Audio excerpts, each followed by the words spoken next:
بسم اللہ الرحمن الرحیم۔ السلام علیکم۔ آئیے جانتے ہیں قرآن کے حوالوں سے جنت کے نام۔ جنت کا ایک نام دارالسلام ہے، یعنی سلامتی والا گھر۔ جنت کا دوسرا نام دارالمتقین ہے، یعنی متقی لوگوں کا گھر۔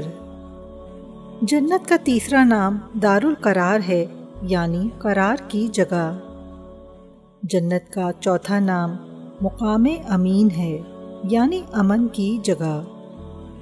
سورہ یوسف میں جنت کو دارالآخرہ بھی کہا گیا ہے، یعنی آخرت کا گھر۔